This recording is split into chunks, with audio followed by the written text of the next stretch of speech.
بقى احنا موجودين في اسكندريه وعايزين نفطر، يبقى جينا بقى ايه عم زغلول. طبعا جينا بقى من محطه الرمل ودخلنا لغايه عم زغلول، وبعد ما دخلنا لغايه عنده طلع في الشارع اللي قبليه كده اهو.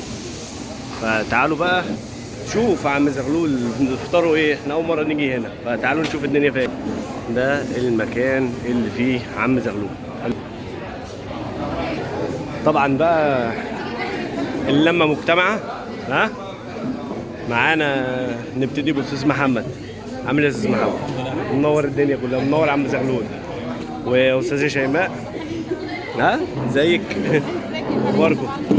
ابو حنين هناك اهو، وصاصه وعلي ومودي والملكه فريده وام مودي. طيب اقول لك على عرض ممكن احنا كمجموعه كده. ايوه ممكن احنا كباب صواني. ايوه الصينيه بيبقى فيها كل حاجه: الفول، البطاطس، البتنجان، الجبنه القديمه، الفرايز، المكعبات، المايونيز، مكعبات بهارات، بطاطس الجمبري بتاعتها، والطعميه حسب ما انتوا بتحبوها. تمام. اقول لك على انواع الطعميه، كل واحد يقول لي على الطعميه اللي بيحبها. تمام. طعميه ساده، طعميه محشيه، طعميه عين كتكوت بالبيت، طعميه بالبسطرمه بالجبنه، متدلعه جبنه وبسطرمه مع بعض الطعميات. الجبنه دي باين عليها في القماص بتاعت زمان. بس خلي واحنا نتعامل مع بعضينا. واحده بقى ايه اظبط انا اشوف لكم الطعميه. عيش انا اظبط الكلام. اهم حاجه هنا في فول ساده. انت بتحبها ايه؟ سبايسي؟ حد بيحب السبايسي؟ فول ساده وطعميه ساده.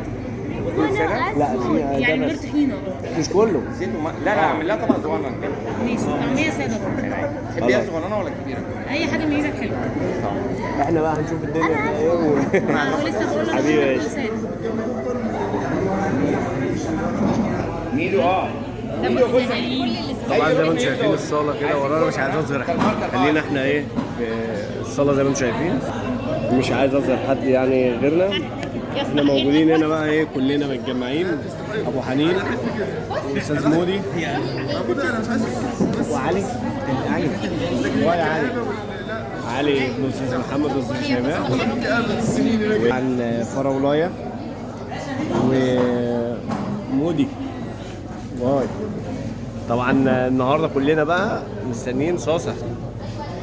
طبعا مستنيين بقى نشوف الدنيا فيها ايه، ونشوف السرافيس دي هل هتبقى حاجه حلوه تخلينا نيجي في مكان تاني، ولا هتبقى تجربه مره واحده. خلينا نشوف. بصوا يا جماعه، يعني لاحظت حاجه كده موجوده في المكان، يعني موجود كل واحد سايب تذكار كده في المكان بكتابه. بصوا المكان كله نفس الكلام كده، يعني ايه بصوا. ولقينا بقى حاجه جميله قوي، سبيروس باتس كمان، ده دلع بقى. وبصراحه ما تاخرش وجاب الثلاث سرافيس مع بعضيهم اهم، الثلاث صواني زي بعض بالظبط، عباره عن بطاطس وبتنجان وبابا غنوج والفول ومشكل جبن، وزي ما شايفين البطاطس جميله برضو ومشكل جبن، ومش بقوطه وبطاطس عليها بابا غنوج.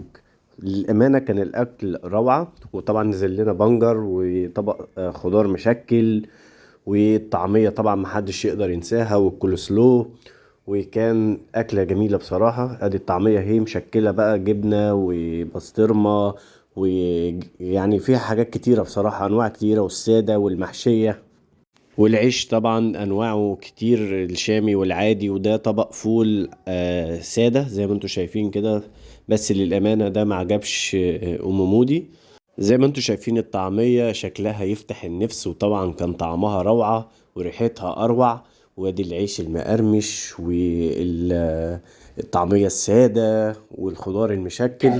ندوق بقى ونجرب، خليكم معانا. هدوق بقى السادة عشان ما بحبش الحراق. مقرمشه من بره، طريه من جوه، ما ينفعش وحلوه كده كده. انا عايز اجربها، اللي هو ايه الموضوع الجبن ده، بس الجبنه وخضار كده، فشوفوا ايه الموضوع ده. جامده قوي بتاع دي جامده قوي، كله سلو تمام. الطبق ده بقى مهم يا جدعان. طب تعالى كده نجرب الفول. طبعا انا اجرب الفول بقى. يا عيني يا عيني يا عيني يا عيني.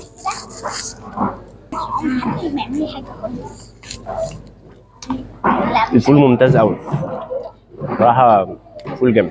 انا نسيت اقول لكم ان البطاطس دي حكايه قوي، جامده قوي صراحه. والبابا غنوج والفول عايز اقول لكم يعني ما شاء الله، يعني كل حاجه حلوه صراحه يعني، ما عدا بصراحه امل ليها تعقيب على الفول الساده، مش عاجبك يعني.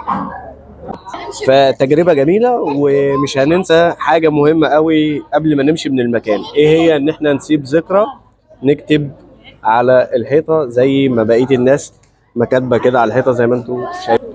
بصوا زي ما انتم شايفين الناس كلها بتسيب ذكرى كده. وعلى فكره الموضوع مش مننا احنا، هو سايب لينا قلم هنا في المكان علشان خاطر قبل ما نمشي تسيب ذكرى ونكتب على الحيطه. فتعالوا نشوف هنكتب ايه على الحيطه وهنسيب ذكرى ايه. صراحه تجربتنا في المكان ممتازه وجميل ويعني طعم تحفه. فحقيقي يعني لو جينا تاني نيجي ونجرب تاني من عند عم زغلول. خليكم معانا نشوف الذكرى هنسيب ايه. طب مين اللي هيسيب لنا الذكرى؟ صاصة؟ طب صاصة هيكتب ايه؟ صاصة بقى هو اللي قام بالعملية دي، وابتدى ان هو يدون اسمه واسم مودي وعلي وفريدة وكل الحاضرين في المكان. وكانت ذكرى جميلة. يكون الفيديو بتاعنا انتهى وسيبنا الذكرى الجميلة في المكان. نيجي بقى المرة الجاية نشوفها لسه موجودة ولا حد هيكون مساحها.